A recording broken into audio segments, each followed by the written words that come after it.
Por lo tanto, si rechazamos la ley, es lo mismo con rechazar al Hijo. Y rechazar al Hijo es lo mismo con rechazar al Padre.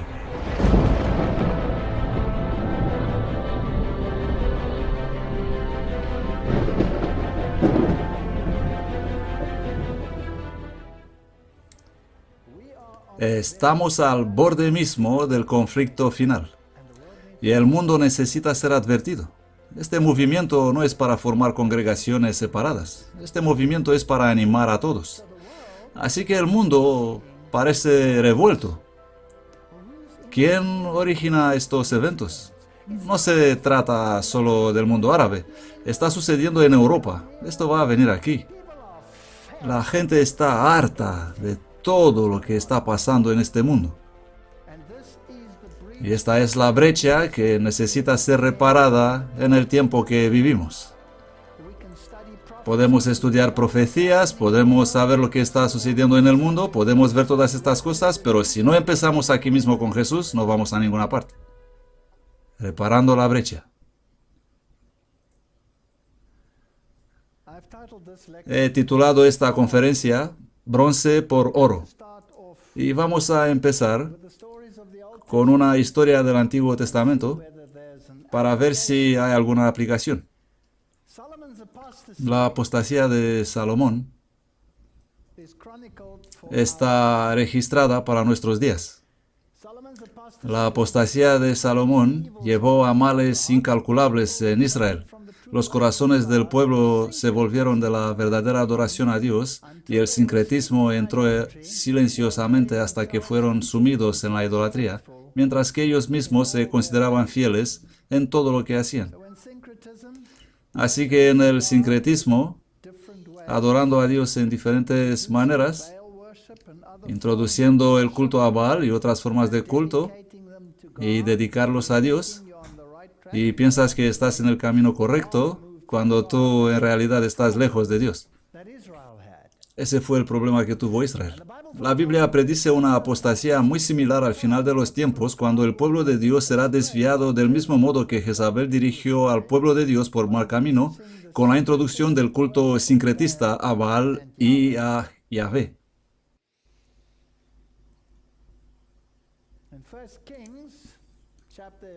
1 Reyes, capítulo 11, verso 1.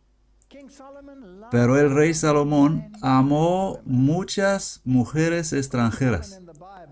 Por supuesto, mujer en la Biblia significa iglesia.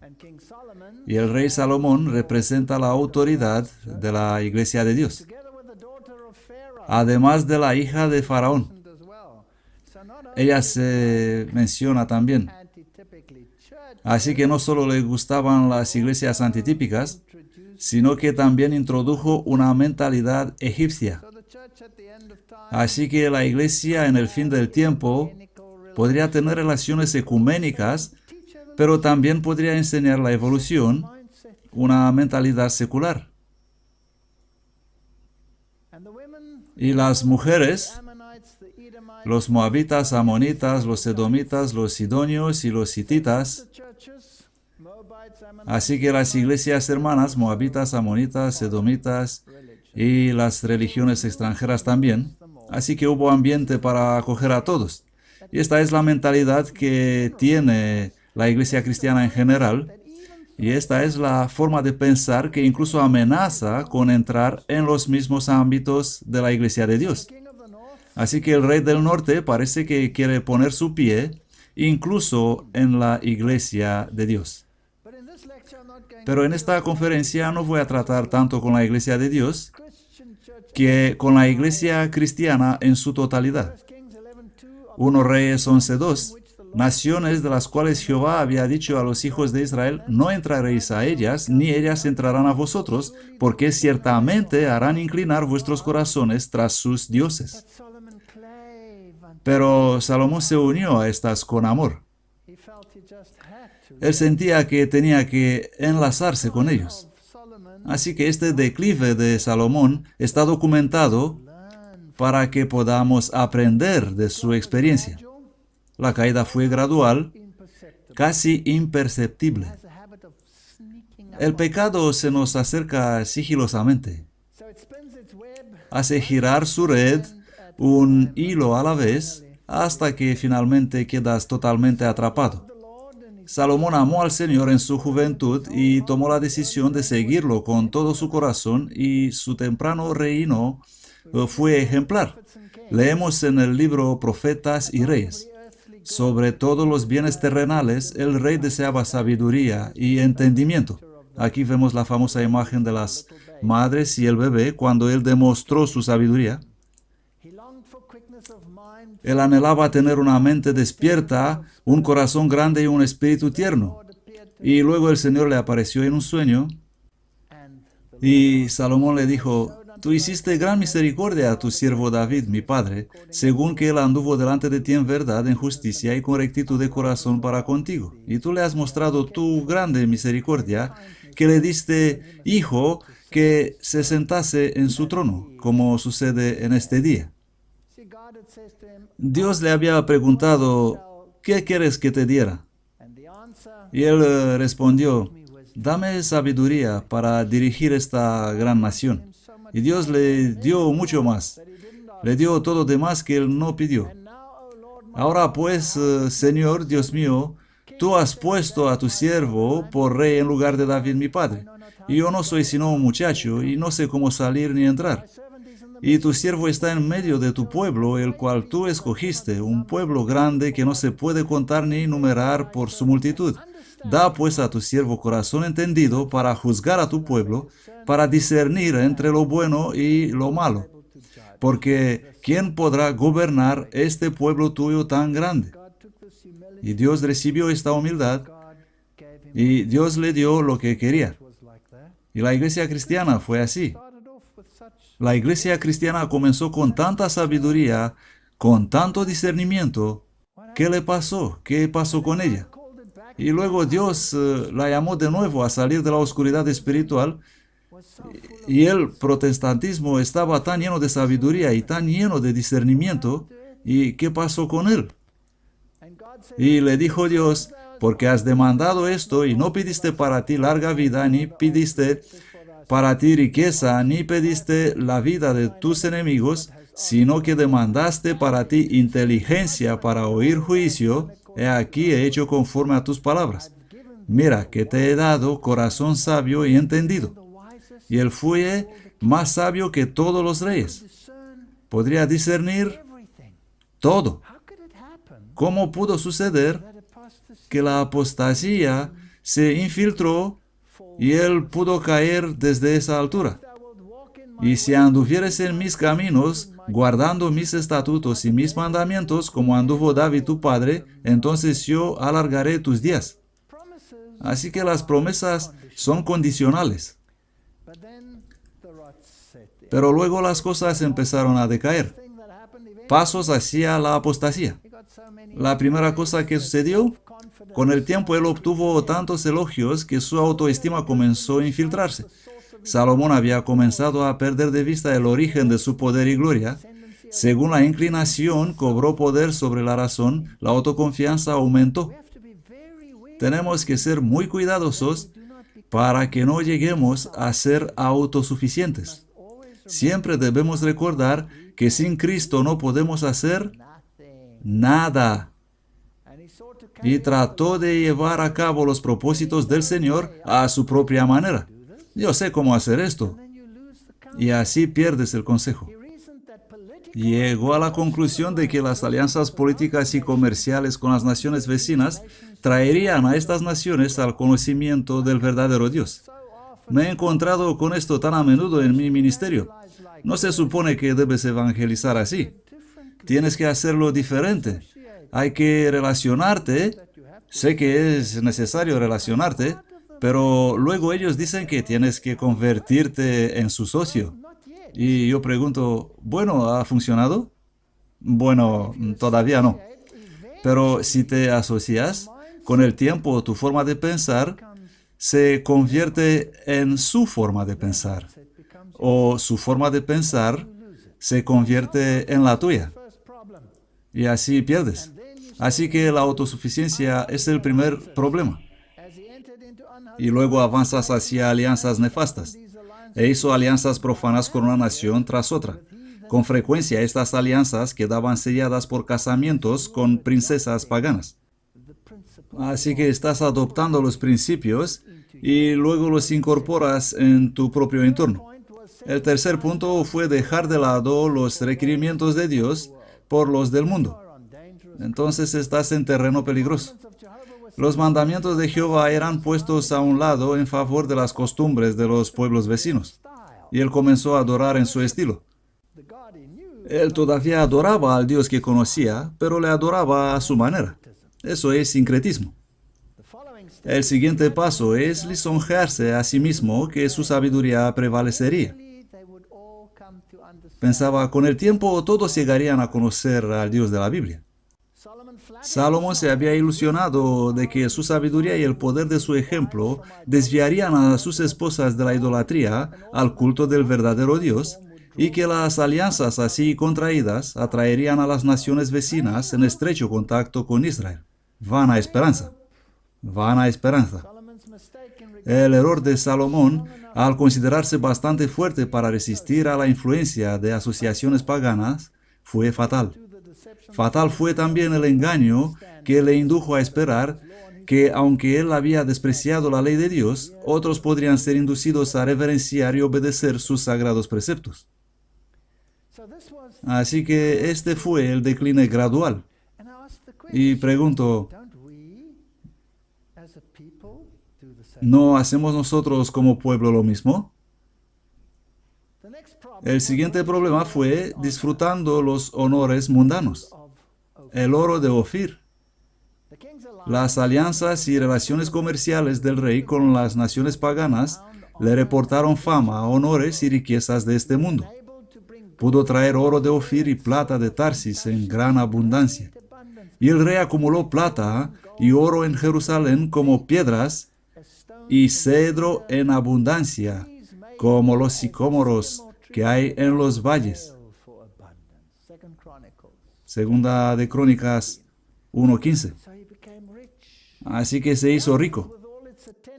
En el tiempo de Salomón era cada vez mayor el número de personas que obtenían riquezas, pero el oro fino del carácter se debilitó y se contaminó. Y finalmente, cuando has llegado a ser tan inmerso en todo esto, entonces empiezas a perder la confianza en la dirección de Dios.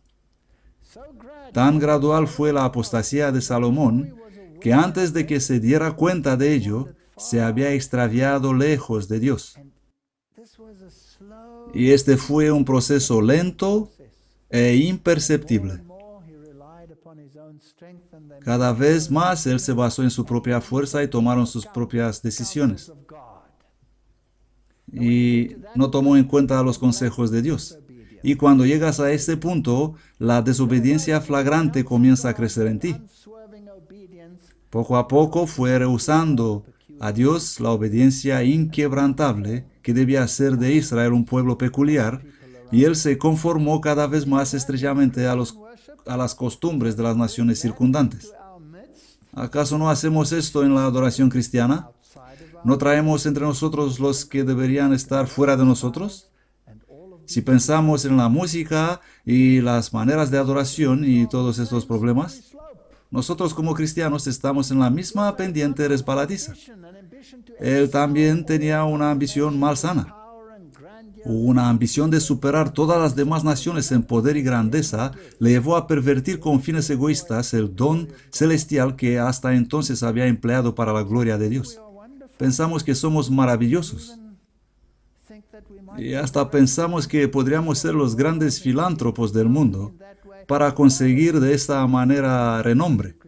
La Biblia dice que si haces tus buenas acciones, hazlos en secreto, para que tu Padre en el cielo pueda darte el honor. Poca consideración por los demás.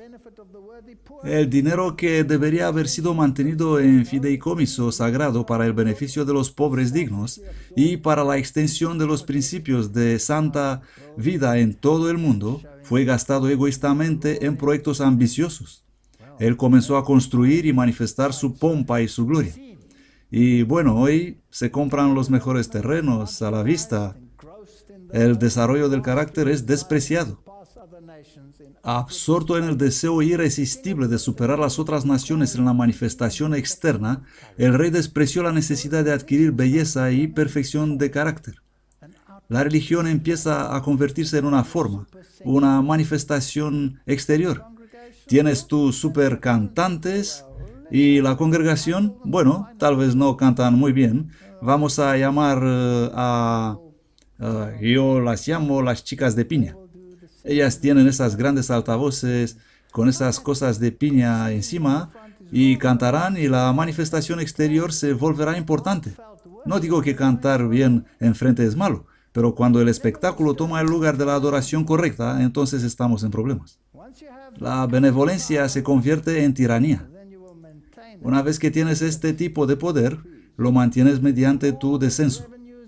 Los enormes ingresos adquiridos a través del comercio con muchos países se complementaron con fuertes impuestos. Así el orgullo, la ambición, la prodigalidad y la indulgencia dieron sus frutos en la crueldad e imposición, y su pueblo fue privado de sus derechos. Así pasó que de este sabio y más misericordioso de los gobernantes, él degeneró en un tirano. Y al que fue una vez compasivo, la gente le temía. Y luego ya no controlaba más sus pasiones. Pasión por poder. Como protección contra la dependencia en el brazo de la carne, el Señor había advertido a los que deberían gobernar sobre Israel a no aumentar sus caballos. Sin embargo, en total desprecio a este mandamiento, Salomón tenía caballos traídos de Egipto. Ellos traían a Salomón caballos de Egipto y de todas las tierras. Y juntó Salomón carros y jinetes, y tenía 1,400 carros y 12,000 jinetes. Aquí estaba manifestando su poder, tanto que pudiera confiar en el poder y no en Dios. Y otra pasión que tuvo fue para las mujeres. Mujeres hermosas y atractivas fueron traídas de Egipto, Fenicia, Edom, Moab y de muchos otros lugares.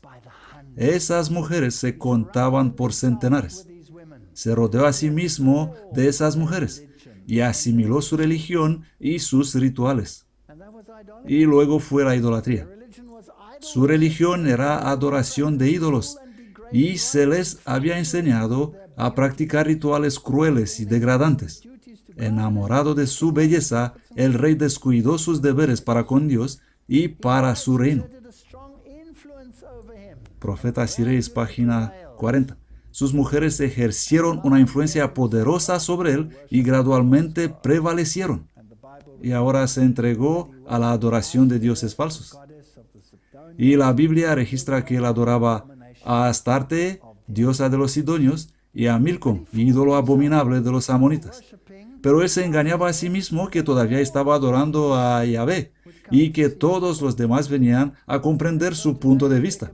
De igual modo, hoy, en los concilios ecuménicos del mundo, cuando nos relacionamos con todas las mujeres que aparentemente son hermosas, las iglesias, nos engañamos a nosotros mismos, que su estilo de adoración se cambiará según el nuestro, cuando en realidad el nuestro se cambia según el de ellas.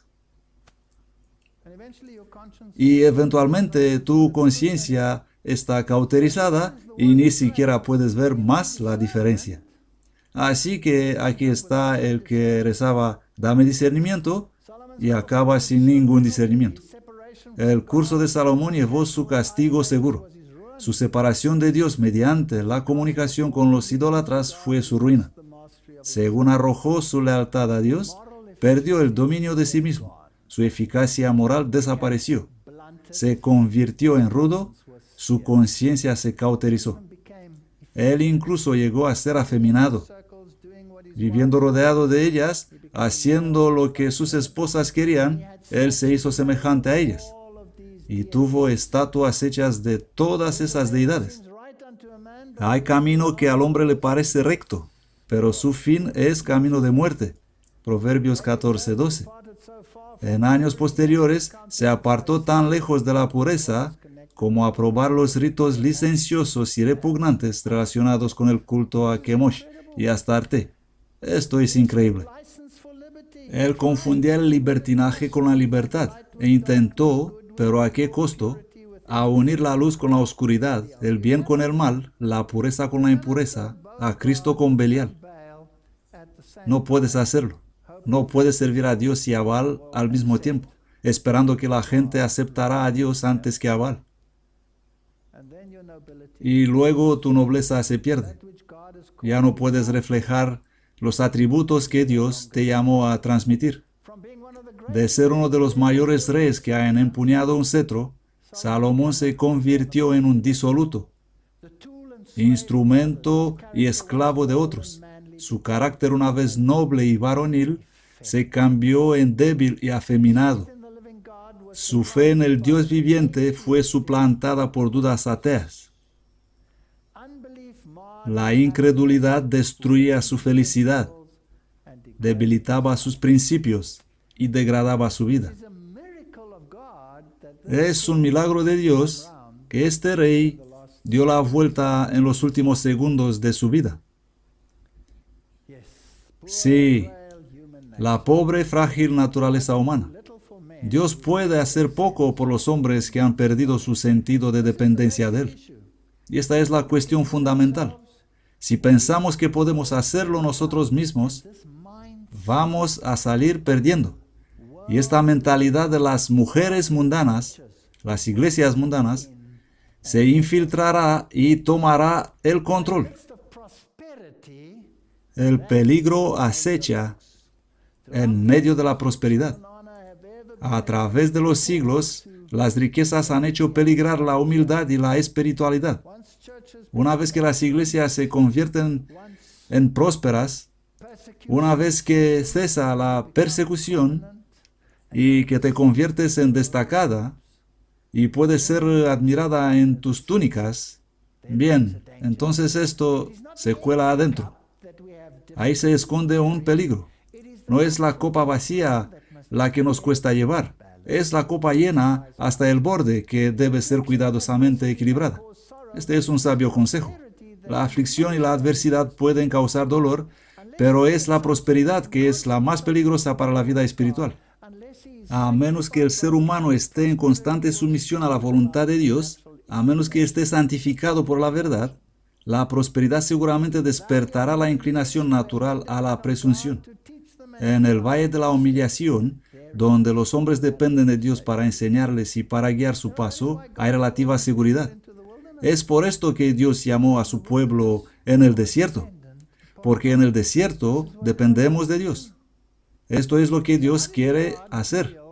Así que, ¿cómo trata Dios este estado de ánimo? ¿Cómo le llamo para volver? Por lo tanto, el Señor levantó adversarios contra él y prometió destruir su reino. Esta adversidad puede traer a la gente a entrar en razón. Y estoy orando para que cuando el tiempo se pondrá difícil, muchas personas que ahora son como Salomón puedan entrar en razón. Sin embargo, no lo haré en tus días por amor a David tu padre, sino que lo arrancaré de la mano de tu hijo. Eso le dijo Dios. Sin embargo, no romperé todo el reino, sino que daré una tribu a tu hijo, por amor a David mi siervo, y por amor a Jerusalén, la cual yo he elegido. Así que aquí están los adversarios que fueron elevados en contra de Salomón. Y es interesante que eran familiares, personas cercanas, extraños y hombres de confianza. Así que tuvo problemas por todos lados. Ellos eran Hadad, el edomita, que había huido a Egipto cuando Joab mató a todos los varones de Edom, e hizo una alianza con el rey de Egipto, y se casó con la hermana de la esposa del faraón. Así que se convirtió en familiar de Egipto. Y como tal tenía algo de poder detrás de él. Y volvió a Edom después de la muerte de David para hacer una espina en el costado de Salomón. El segundo adversario era Rezón, que reinó sobre Siria. Y el tercero fue Jeroboam, el efraimita que se rebeló contra él, y más tarde gobernó sobre las 10 tribus que fueron arrancados del reino de Salomón. Esto fue después de la época de Salomón. Es interesante que el nombre de la madre de Jeroboam era Zerúa, y significa leprosa, y es un símbolo del pecado. Así que el reino fue arrancado de su linaje en la época de su hijo, pero Dios había prometido que esto iba a pasar. La pregunta es, ¿por qué permite Dios esto? 1 Reyes 11:33. Por cuanto me han abandonado y han adorado a Astoret, diosa de los sidonios, a Chemosh, dios de Moab, a Milcom, dios de los hijos de Amón, y no han andado en mis caminos para hacer lo recto delante de mis ojos y guardar mis estatutos y mis derechos, como hizo David su padre. Si practicas el sincretismo, este será tu grupo. La historia nos dice que Salomón intentó matar a Jeroboam, pero este se escapó en Egipto, donde se alió con el faraón Shishak. Él volvió después de la muerte de Salomón e intentó hacer las paces con Roboam, pero sabéis la historia. Roboam escuchó el consejo de los jóvenes, rechazando el consejo de los ancianos, y decidió poner más carga sobre su pueblo. Así que el reino le fue arrancado. Así que escuchando el consejo de los jóvenes, él duplicó el yugo sobre el cuello de Jeroboam. Pero Jesús dice, porque mi yugo es fácil y ligera mi carga. Venid a mí todos los que estáis trabajados y cargados, y yo os haré descansar. Pero mi pueblo me ha olvidado. Están quemando incienso a las vanidades. Y éstas le han hecho tropezar en sus caminos, desviándoles de las sendas antiguas, para que caminen por sendas por camino no preparado. Así que si queremos acercarnos a Dios, tenemos que volver a las sendas antiguas. Y no tenemos que seguir el curso de la historia, es decir, la historia de David y Salomón y Roboam. Jeroboam no solo tomó 10 de las tribus con él, pero él intentó impartir solemnidad a un falso sistema de adoración para falsificar la realidad. Y eso fue un constante motivo de conflicto. 1 Reyes 12:26, y dijo Jeroboam en su corazón, ahora el reino volverá a la casa de David. Tenía miedo que los que él había separado seguirán los mandatos bíblicos de ir a Jerusalén y luego regresarían a la casa de David. Así que detuvo eso y lo impidió mediante la creación de un sistema falso y un altar falso.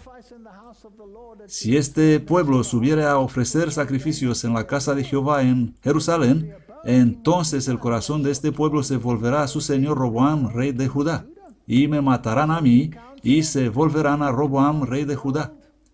Así que tomó consejo e hizo los 2 becerros de oro, y construyó un altar. He aquí tus dioses, oh Israel, que te hicieron subir de la tierra de Egipto. Y puso al uno en Betel, y al otro lo puso en Dan. Y esto fue ocasión de pecado, porque el pueblo iba a adorar delante de uno, aún hasta Dan. Así que aquí está la religión falsa, y todo el Israel es desviado por mal camino. La interesante historia del profeta que reprendió y profetizó contra el altar falso se registra en Primera de Reyes 13:4, cuando al rey se le secó la mano que extendió hacia el profeta. Cuando el rey Jeroboam oyó la palabra del varón de Dios, que había clamado contra el altar de Betel, extendió su mano desde el altar y dijo, prendedle. Y la mano que había extendido contra él se le secó, de manera que no pudo volver hacia sí. Y el altar se rompió y se derramó la ceniza del altar, conforme a la señal que el varón de Dios había dado por palabra del Señor. Es interesante que cada vez que la apostasía penetra en la nación de Israel, Dios envía un profeta y todo va bien por un tiempo, y luego se deslizan justo hacia abajo. También es interesante que este mismo altar es el que más tarde profanó Josías, y vamos a ver eso en otra tipología más adelante. Y su mano que había extendido contra él se secó, así que no podría volverla hacia sí. Jeroboam se llenó de un espíritu de desafío contra Dios y extendiendo su mano desde el altar gritó, «¡Prendedle!». Y Dios inmediatamente le reprendió. Así que hay momentos cuando Dios interviene milagrosamente en la apostasía, pero no ayudó a largo plazo, porque con el tiempo todos se apartaron y todos fueron llevados en cautiverio. Y luego el rey apeló al profeta para interceder, y el hombre de Dios suplicó al Señor y la mano del rey se le restauró y quedó como era antes. Leemos en el espíritu de profecía que el esfuerzo de Jeroboam por impartir solemnidad a ese altar y a ese falso sistema de adoración fue un fracaso total. No tuvo éxito. No puedes adorar a Yahvé y a Baal a la vez.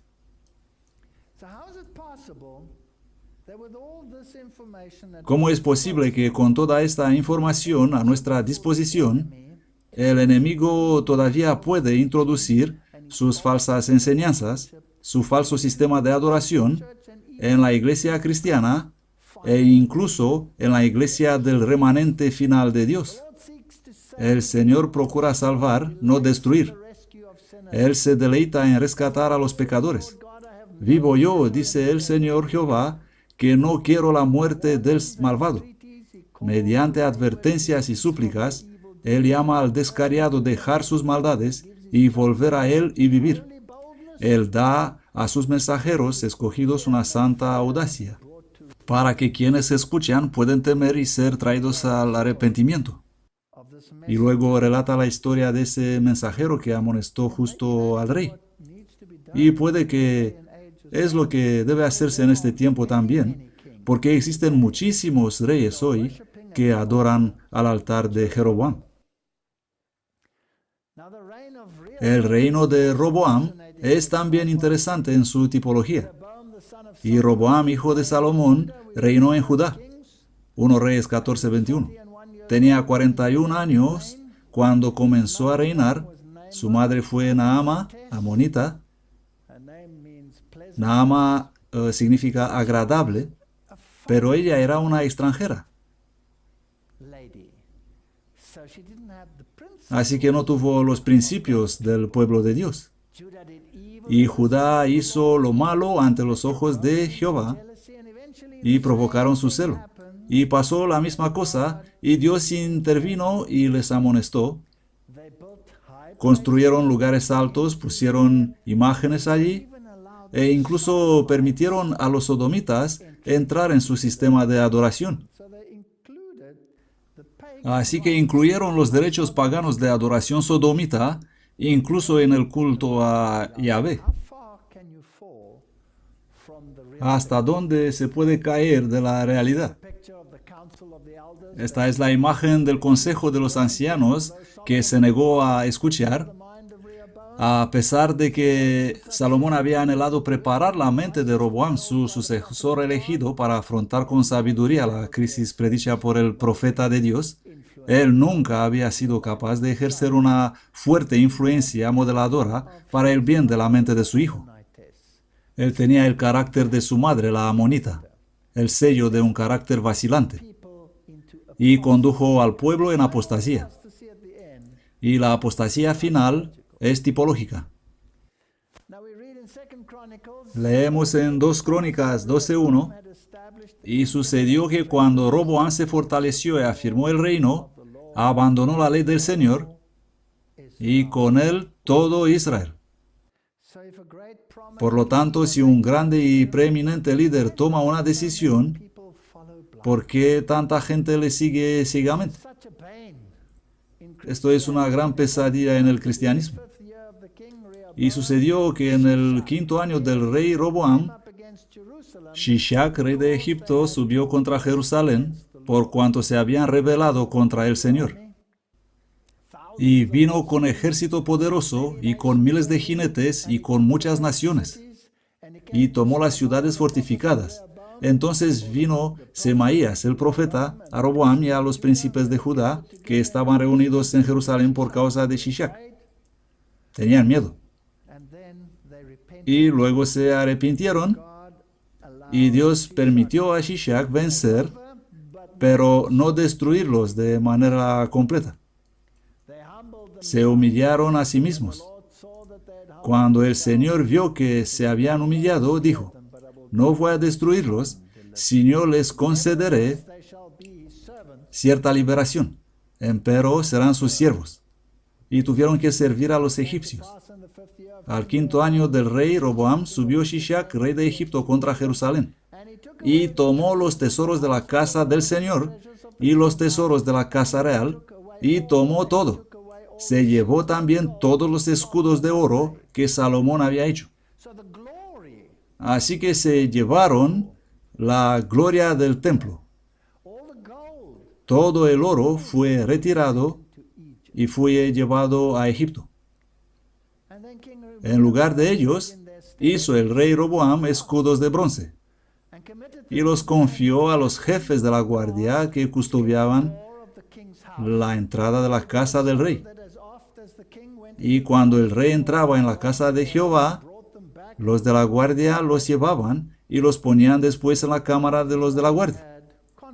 Pero a lo largo de su reinado tuvo conflictos.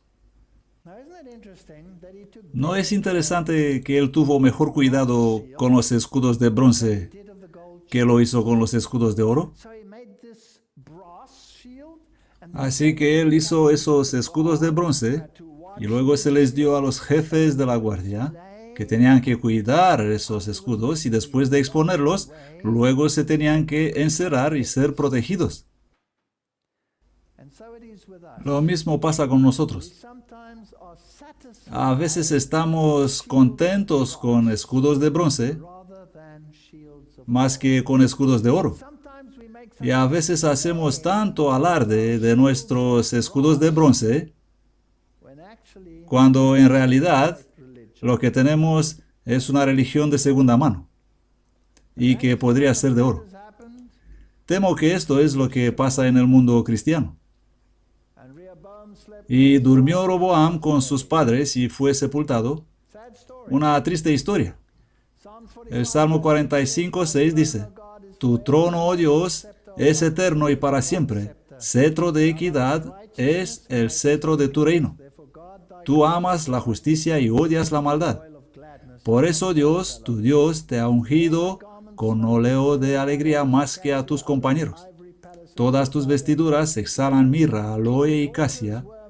Desde palacio de marfil te han alegrado. Hijas de reyes hay entre tus mujeres ilustres. A tu diestra está la reina en oro de Ofir. Esta es una referencia a Cristo Jesús. Esta es su novia. Esas mujeres son las iglesias, y Salomón fue un tipo del gran antitipo, Jesús el Cristo.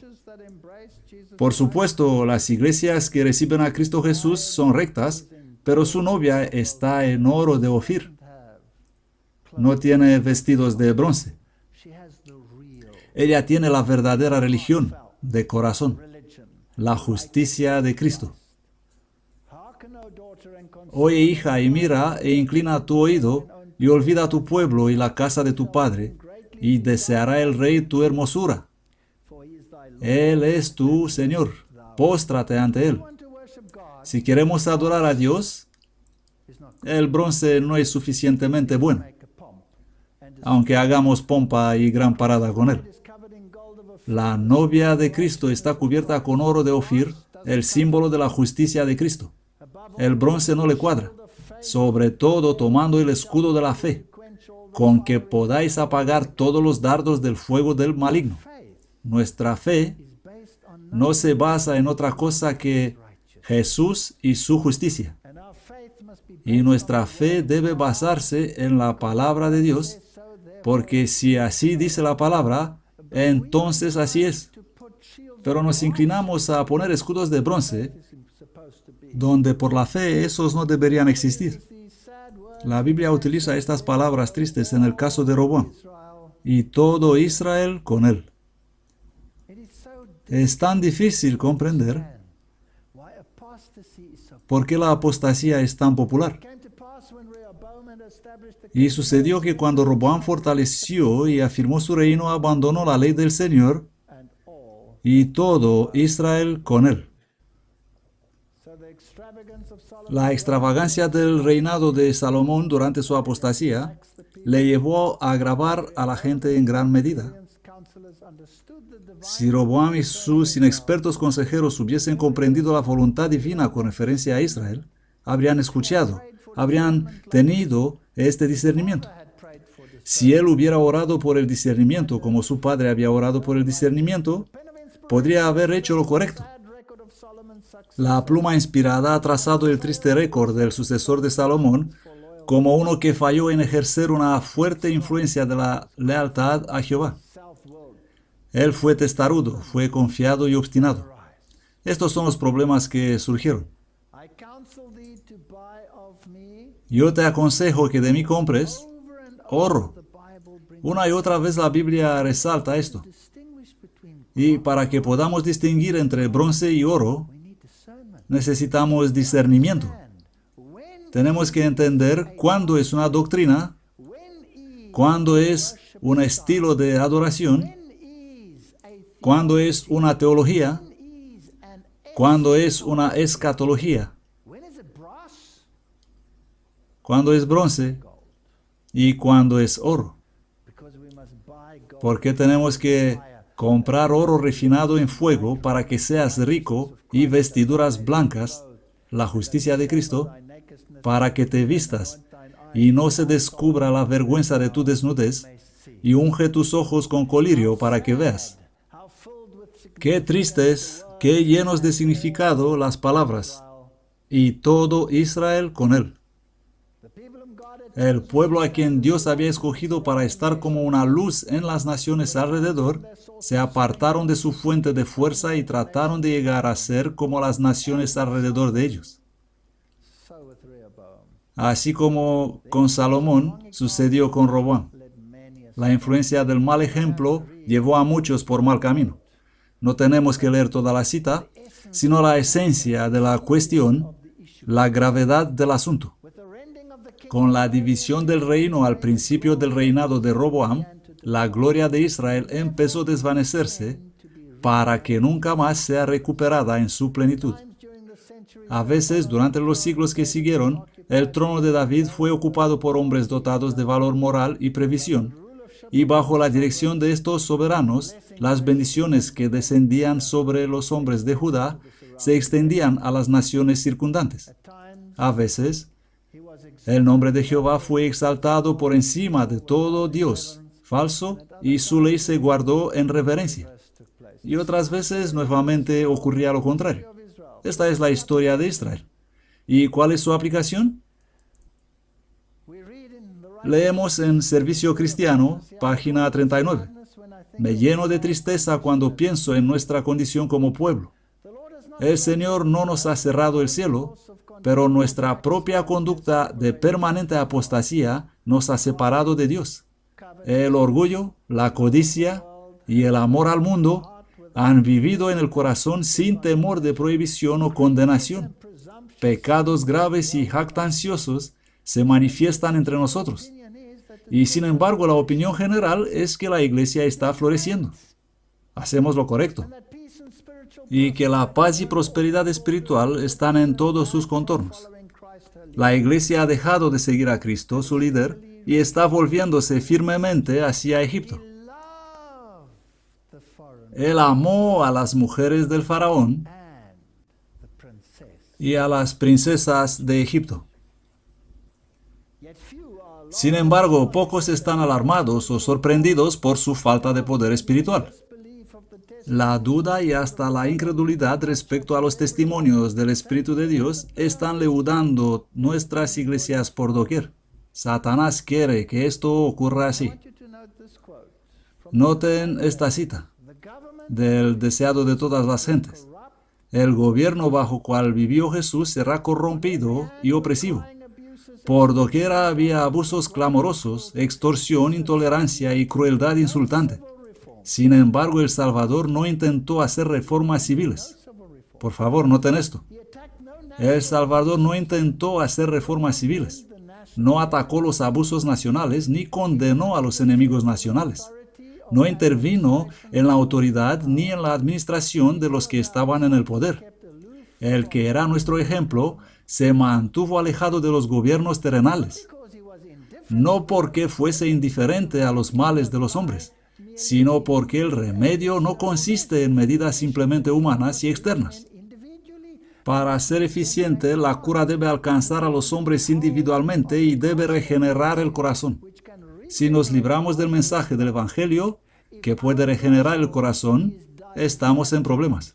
Si nuestro Evangelio se desvía hacia un Evangelio de justicia social, la corrección de deficiencias sociales y de desigualdad social, pues entonces estamos luchando del lado de Roma y no en el lado de Jesucristo. No digo que no debemos estar preocupados por estas cuestiones. Jesús estaba preocupado por estas cuestiones, pero ese no fue su evangelio. Su evangelio fue un evangelio individual, que había de llegar al corazón individual. Hoy el rey del norte tiene sus tentáculos en todas partes. Si pensamos que el mundo protestante es en alguna manera salvo del rey del norte, entonces tengo noticias para ustedes. Y esta declaración que leímos, de que él plantará sus tiendas incluso en Jerusalén, da miedo. Eso significa que su mentalidad existe incluso entre el remanente de Dios. Él ha creado tantas estructuras, tantas organizaciones de fachada y afiliaciones que sería imposible desenredarlas. Necesitamos conocer el Evangelio, necesitamos saber de qué trata para que podamos distinguir el bronce del oro. Nuestra fe debe estar arraigada en Jesús y su verdad, y tenemos que descansar en Él, y Él pronto vendrá para separar las ovejas de las cabras. Esta es una decisión final. Esta es una cuestión importante. La gente cree que las mujeres por ahí están bien, siempre y cuando vienen de los amonitas, de los moabitas o edomitas, al menos son relaciones de hermanos. Tienen un poco de sangre de Abraham en ellas.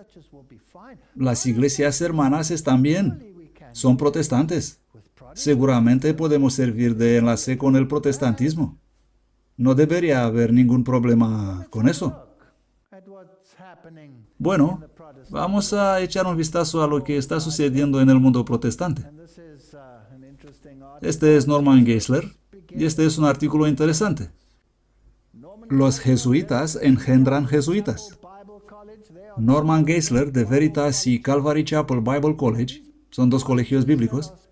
Estas universidades que están siendo presentes en todo el mundo, los protestantes creen que los evangélicos están en el control de estas cuestiones.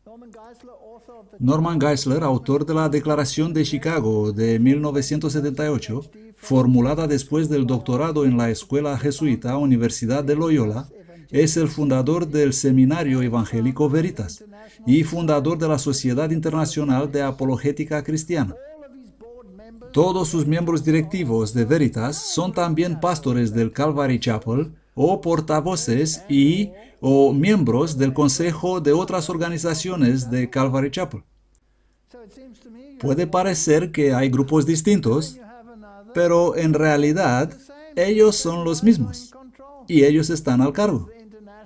Aquí está la Sociedad Internacional para la Apologética Cristiana, expresidente el Dr. Norman Geisler, doctorado en la Universidad de Loyola, profesor distinguido de Teología y Apologética al Seminario Evangélico Veritas.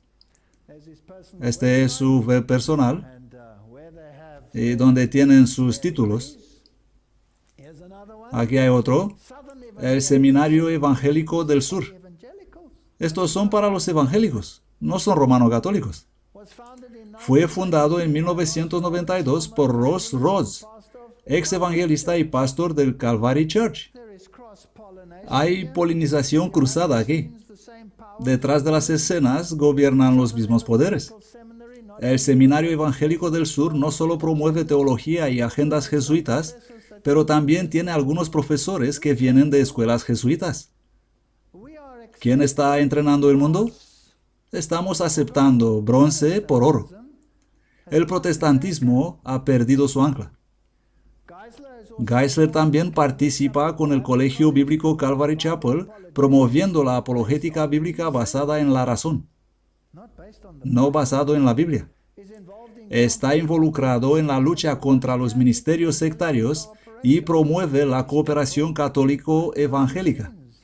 Esta gente trabaja detrás de las escenas. Aquí están los libros de Geisler.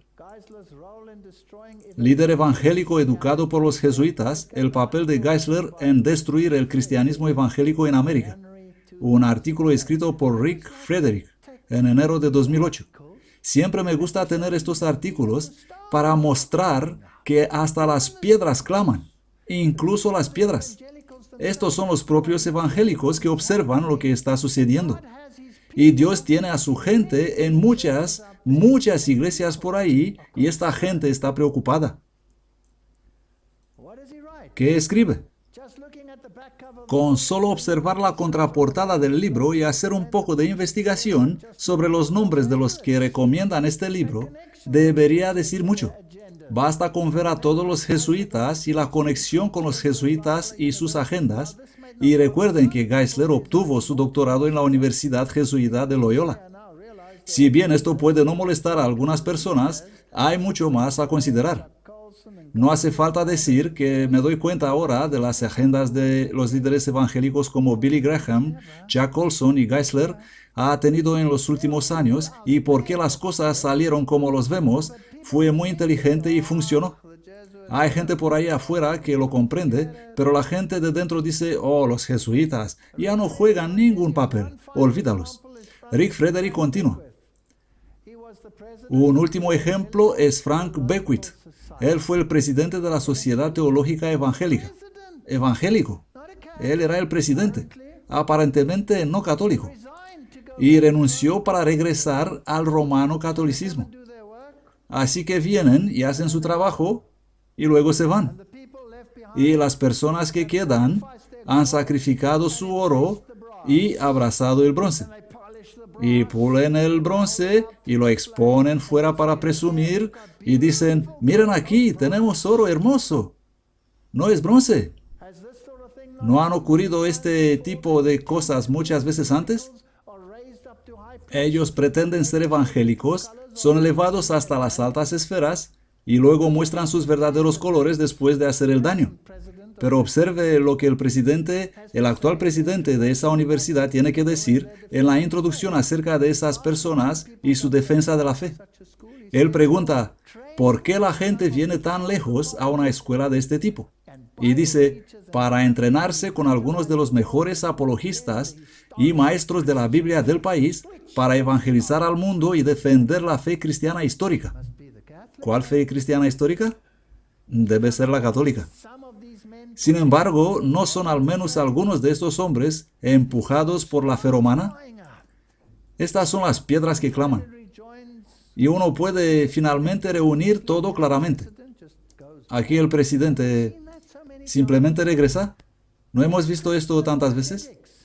¿Dónde está apologética cristiana de la Seminario Evangélico del Sur? ¿Qué pasó con defender la fe contra el mayor enemigo? Como he escrito en otra parte, la mejor manera de vencer a la oposición es crearla y controlarla. Esto es brillante. Creo que esta fue una declaración brillante. Así que vas creando la oposición, pero en realidad tú la controlas. No existe oposición. Todo es un ardid, todo es una mentira. Palabras del presidente Dr. Alex McFarland. ¿Por qué han llegado cientos de estudiantes de todo Estados Unidos y otros países al Seminario Evangélico del Sur? Porque pueden conseguir algo aquí, lo que no hay en ningún otro lugar, la formación bajo algunos de los mejores apologistas, maestros de la Biblia del país para evangelizar al mundo y defender la fe histórica. Lo hemos leído antes. La fe católica. En solo unos pocos años, el Seminario Evangélico del Sur ha capacitado a estudiantes de todo el país y alrededor del mundo. Así que la gente viene de todas partes del mundo. Ellos van a estos colegios evangélicos, entre comillas, regresan, se convierten en mentores en sus iglesias. ¿Y qué tipo de filosofía tienen? Bronce. no oro. De hecho, los mejores teólogos y apologistas de todo el país vuelan a Charlotte para ayudar a entrenar una generación futura. ¿Quién está entrenando el mundo cristiano de hoy? Otro jesuita para otro evangelio. ¿Qué tienen en común Bill Bright del campus Cruzada por Cristo, Billy Graham de Asociación Evangélica, Tim LaHaye, fundador de Concilio Político Nacional, coautor de Dejados Atrás, Abandonados, la película, y Chuck Smith? Los que ponen estas preguntas son personas del mundo evangélico, y creo que es correcto que nos fijamos en ellos. Todos ellos han beneficiado económicamente de Nelson Bunker Hunt. ¿Quién es Nelson Bunker Hunt? Ahí está. Y todas las organizaciones que se asocian con él. Nelson Bunker Hunt es un magnate de los negocios famoso por tratar de hacer una carrera de plata y un equestrian. Y algo que hemos descubierto recientemente, un jesuita de la Orden de San Lázaro de Jerusalén. Así que toda la serie Dejados Atrás, todo esto, toda esta teología de izquierda, de derecha y centro, todo que está siendo tragado por los evangélicos, está controlado por los jesuitas. Nelson Bunker Hunt está en el Consejo de Política Nacional, CNP.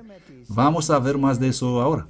Presidente ejecutivo de CNP, ejecutivo superior de CNP, ejecutivo del CNP de 1988, heredero de la fortuna del Hunt Oil Company, financiador de CNP, CBN, GBS, etc.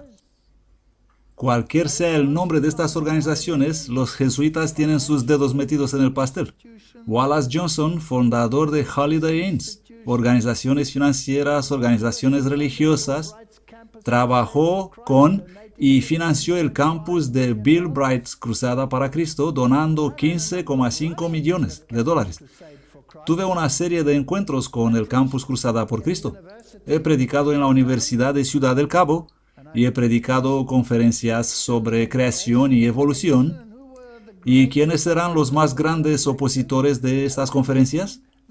Yo me imaginaba que el Departamento de Zoología y los geólogos serían los mayores opositores.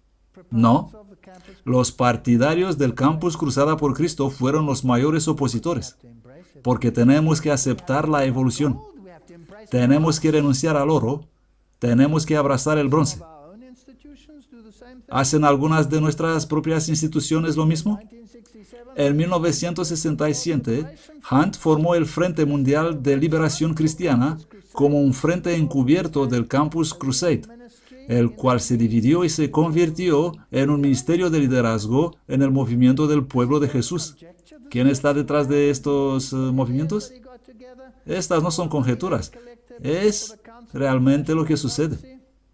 Y con todos estos millonarios que hemos visto, todo el dinero que había recaudado para el CNP actualmente es miembro del Consejo de Política Nacional. Ahora, aquí está el Consejo de Política Nacional. Me gustaría saber quiénes son estas personas. ¿Tienen alguna influencia? ¿Tienen algo que decir funcionando con el dinero de los jesuitas?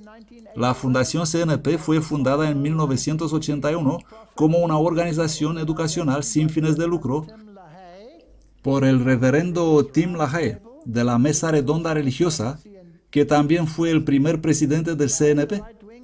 LaHaye es motivador político de la derecha evangélica y autor de la serie Dejados Atrás. Así que esa es la teología que alimenta el mundo hoy en día. Esa teología que mira a la Jerusalén literal. Los directores originales, como se indica en los artículos de CNP, de incorporación, fue completado con el secretario del Estado de Texas, Howard Phillips, activista conservador de toda la vida. Y se puede ver en los nombres. No tenemos que entrar en todos los detalles, pero vamos a ir a la página web del Observador Federal, que nos dice: vestido en secreto desde su fundación en 1981, el CNP es un virtual quién es quién en la extrema derecha. Entre sus miembros figuran operativos de derechos de Washington y políticos, sus financiadores y su brazo ultra religioso. Y debido a que las reglas de CNP establecen que las reuniones están cerradas a los medios de comunicación y al público en general, nuestra lista de miembros es estrictamente confidencial y no debe ser compartida fuera del consejo. La gran prensa sabe prácticamente nada acerca de ellos. Ni siquiera saben quiénes son estas personas. Los primeros miembros directores del CNP fueron descubiertos por investigadores emprendedores. Tenemos algunos nombres. Sin embargo, estos revelan que el liderazgo inicial fue de hecho también representado en el Consejo de Relaciones Exteriores. Así que esto tiene que ver con grupos de reflexión del gobierno, estableciendo un nuevo orden mundial. Y todas estas organizaciones están controladas ¿por quién? Por los jesuitas, por los caballeros de Malta.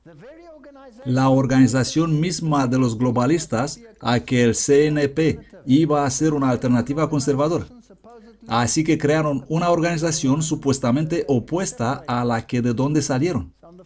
Así en el primer consejo había no menos de 3 y posiblemente más los miembros del CFR.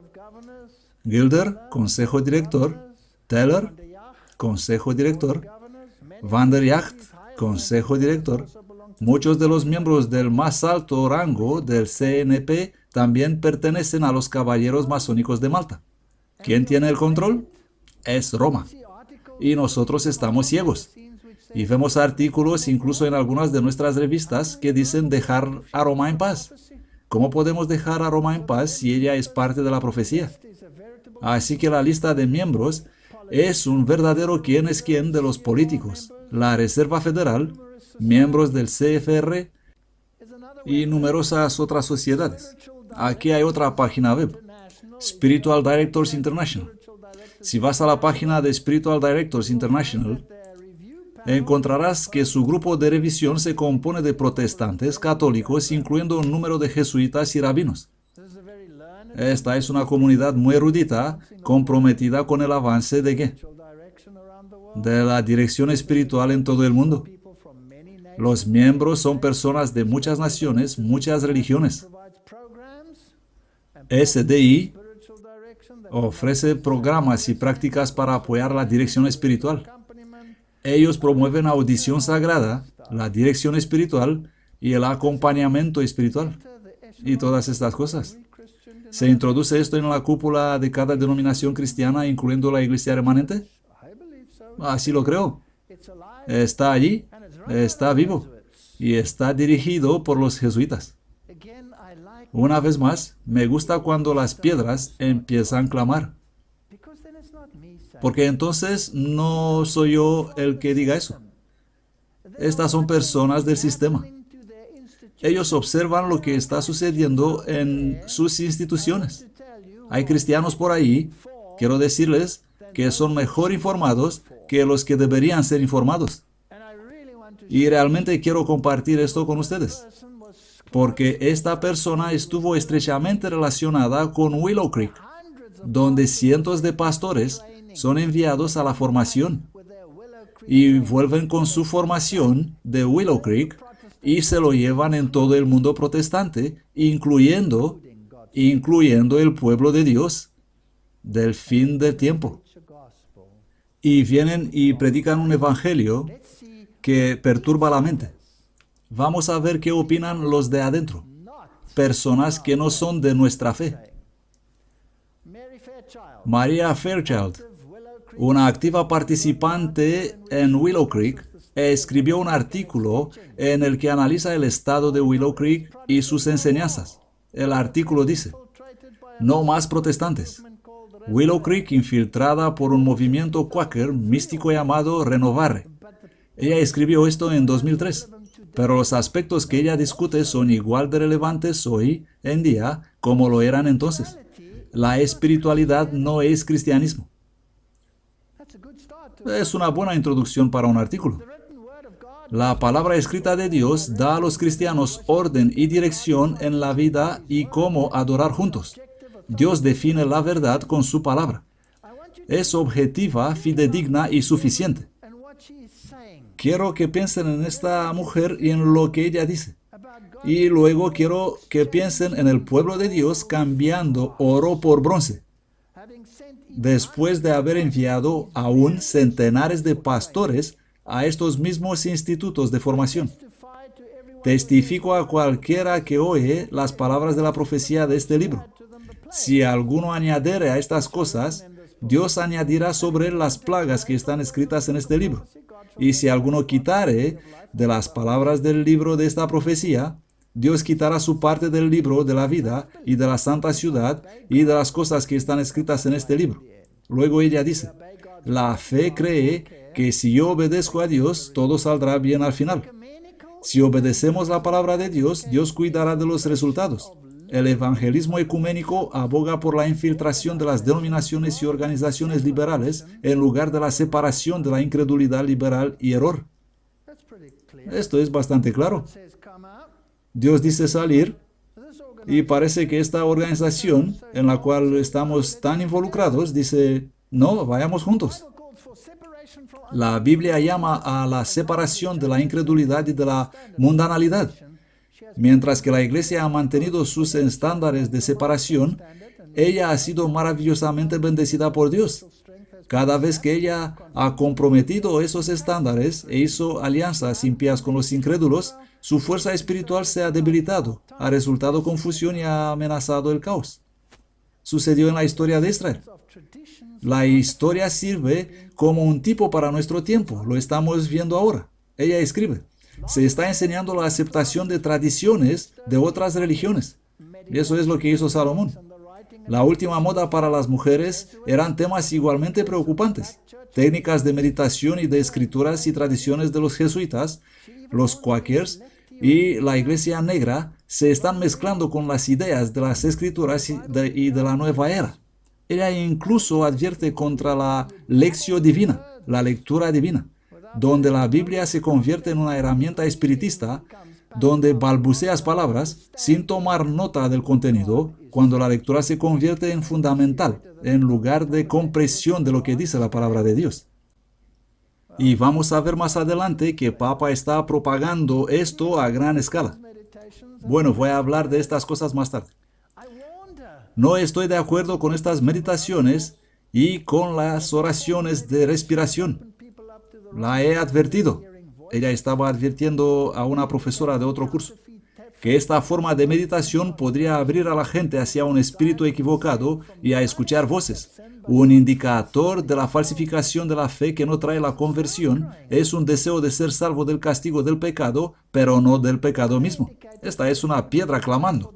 Otros indicadores incluirían un deseo por la bendición de Cristo, pero no el deseo de una relación con Él. Y el deseo por el don de la vida eterna, pero no con las manos vacías de la fe. Más indicadores de la falsa fe incluirían un deseo por Cristo como un sacerdote para procurar el perdón y la paz, pero no como un profeta para instruirlos o como un rey para gobernar sobre ellos. Lo he dicho cientos de veces. La gente quiere un salvador, pero no quieren un rey. Ellos quieren ser salvados, pero no quieren obedecer. Y por último, un deseo de Cristo que sea sometido a los términos de sus tradiciones religiosas y filosofía inflexible. La Biblia nos dice, nosotros no sabemos cómo orar para pedir como conviene, pero el Espíritu mismo intercede por nosotros conforme a la voluntad de Dios. Romanos 8, 26, 27. Recuerden a Jesús siempre orando y sirviendo según la voluntad y el propósito de su Padre en cada ocasión. Y esta es la confianza que tenemos en Él, que si pedimos alguna cosa conforme a su voluntad, Él nos oye. Y si sabemos que Él nos oye en cualquier cosa que pidamos, sabemos que tenemos las peticiones que le hayamos hecho. Ella cita las Escrituras. 1 Juan 5, 14, 15. Y al orar no uséis vanas repeticiones. Estas personas saben esto, y sin embargo lo hacen. Estoy asombrado ver cómo esto llega justo entre nuestras filas. Es increíble. Y a los niveles altos. Porque piensan que por sus palabrerías serán oídos. Y cita Mateo 6, 7, 9. Este pueblo me honra con los labios, pero su corazón está lejos de mí. Cita Romanos también. Me honran en vano. Mateo 15, 9. Y luego ella dice, los escritores y los líderes promovidos por este movimiento son de los consejos mundiales. Y luego dice que promueven a Richard Foster y a Tilden Edwards, fundador y director de Shalom, y promueven a Palmer, y los jesuitas promueven exactamente los mismos escritos. Por lo tanto, ¿quién ha infiltrado estas organizaciones? Ignacio de Loyola. Y ellos lo promueven. En uno de los momentos más sangrientos de la historia de la humanidad, los jesuitas fueron probablemente los más crueles y feroces y justificaron la tortura y el asesinato por la Iglesia. Los ejércitos espirituales de Ignacio de Loyola fueron utilizados por los jesuitas y llegaban en trance y levitación. Ella cita lo que hacían y dice, ¿por qué citan a estos escritores si nos dicen estudiar esto? George Fox, fundador de Madres del Feminismo Quaker. La historia de una mujer cuáquera en América con Margaret Hope Bacon. Y cita todo eso. Tal vez por su devoción hacia su madre muy docta y enseñada, él formó un fuerte movimiento igualitario y estableció mujeres predicadoras, mientras tuerce las escrituras para dar sentido a su experiencia, entre comillas, y para explicar sus decisiones contrarias a las escrituras.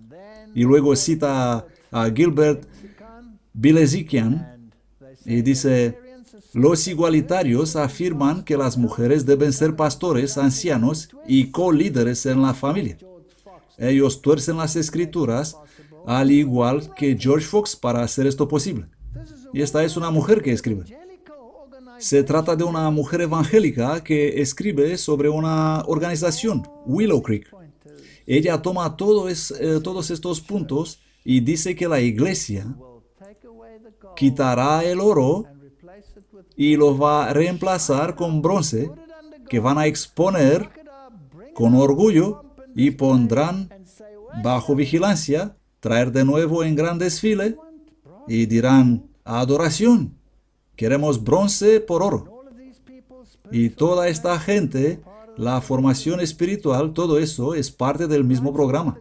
Ella escribe sobre los jesuitas y dice, Ignacio de Loyola y los jesuitas. A medida que su conciencia le preocupaba profundamente, él decidió ganarse la salvación a través del servicio obediente a la Iglesia de Roma y el Papa, en vez de aceptar la oferta gratuita de salvación de Cristo. Muy pronto él planeó traer a los católicos convertidos al protestantismo de vuelta a la Iglesia romana, que él creía que era el reino de Dios en la tierra. Y este es un punto importante. Alrededor de 1550, los jesuitas comenzaron a infiltrarse en cada religión y denominación. Su trabajo consistía en infiltrar y destruir iglesias distintas de la iglesia madre. En poco tiempo, los jesuitas se habían convertido en maestros y profesores de universidades de toda Europa. Con el tiempo comenzaron sus propias escuelas, colegios y universidades. Y se hacen pasar por evangélicos. Acabamos de ver algunas de estas cosas. Ellos vieron la educación como una forma de servir a la iglesia, fortaleciendo a las personas que ya eran miembros y reclamar a los que se habían vuelto protestantes.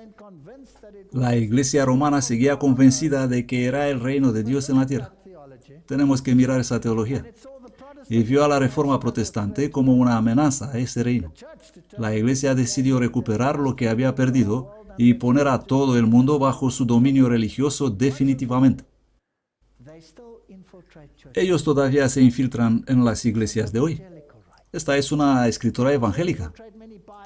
Ellos también infiltran muchos institutos bíblicos, seminarios de todo el mundo e impiden la enseñanza de la plenitud de la palabra de Dios. La educación fue y es utilizada para alcanzar a otros y fortalecerse a sí mismo y a su seña de identidad, que es el fin justifica los medios. Bronce por oro. Somos tan ingenuos. Creemos que el mundo ha cambiado, creemos que las iglesias han cambiado. Tratamos de abrazar a las mujeres y aceptar el Egipto, pero en realidad aceptamos el bronce. Porque dos males ha hecho mi pueblo. Me dejaron a mí, fuente de agua viva, por cavar para sí cisternas, cisternas rotas que no retienen el agua. Y sucederá que cuando te sobrevinieren todas estas cosas, Deuteronomio 31, la bendición y la maldición que he puesto delante de ti, si las meditas en tu mente, en medio de las naciones donde el Señor tu Dios te haya arrojado, y volverás al Señor tu Dios y escucharás su voz en todo lo que yo te mando hoy, tú y tus hijos con todo tu corazón y con toda tu alma, entonces el Señor tu Dios hará volver a tus cautivos y tendrá misericordia de ti. creo que ha llegado el momento para empezar a hablar directo de estos temas. E incluso si se produce un zarandeo, el testimonio directo que se nos dice causará el zarandeo. Por lo tanto, vamos a poner nuestra fe en Dios. Estemos firmes a favor de la palabra de Dios y vamos a aceptar que cuando la Biblia dice que los reyes del mundo darán su autoridad a la bestia, es exactamente lo que va a suceder, a pesar de lo que alguien pueda decir. La palabra de Dios no puede ser quebrantada. Amén.